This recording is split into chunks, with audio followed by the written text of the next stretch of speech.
Hi అండి, welcome to యషిరస్ kitchen. ఈరోజు టేస్టీగా బీరకాయ పచ్చడిని ఎలా తయారు చేసుకోవాలో చూపిస్తాను.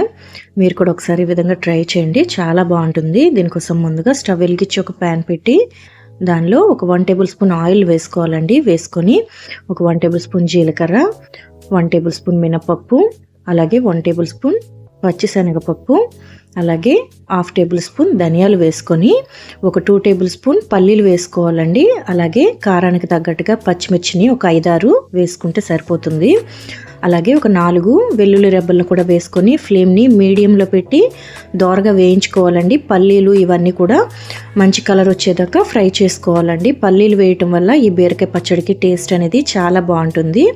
ఈ విధంగా కలుపుకుంటూ కలర్ మారేంత వరకు వేయించుకోవాలండి. ఇలా వేగిన తర్వాత వీటిని తీసి ఒక ప్లేట్లో వేసి పక్కన పెట్టేసుకోండి. ఇప్పుడు అదే ప్యాన్లో మళ్ళీ ఒక 1 టేబుల్ స్పూన్ ఆయిల్ వేసుకొని కట్ చేసుకున్న 1 కప్పు బీరకాయలు వేసుకోవాలండి, బీరకాయ ముక్కలు. అలాగే ఒక పెద్ద టమాటా ఒకటి ఇలా ముక్కలు చేసి వేసుకోవాలండి. వేసుకొని కొద్దిగా పసుపు వేసుకొని బాగా కలుపుకోవాలండి.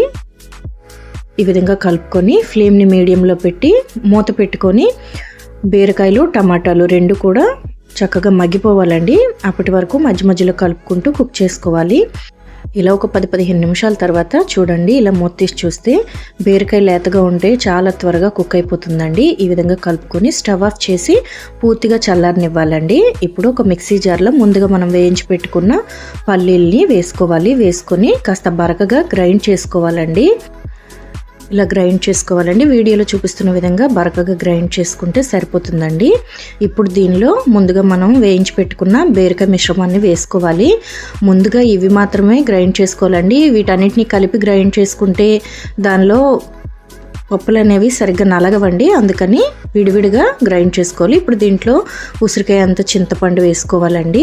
అలాగే ఒక గుప్పెడు కొత్తిమీరను కూడా వేసుకోవాలి.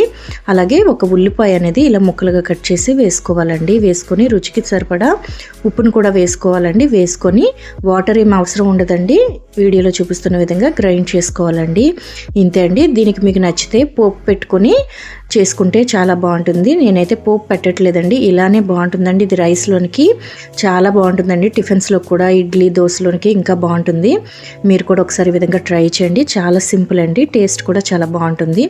ఈ వీడియో మీకు నచ్చినట్టయితే వీడియోని మీ ఫ్రెండ్స్ అండ్ ఫ్యామిలీకి షేర్ చేయండి. అలాగే ఛానల్ని సబ్స్క్రైబ్ చేసుకోండి. Thank you for watching.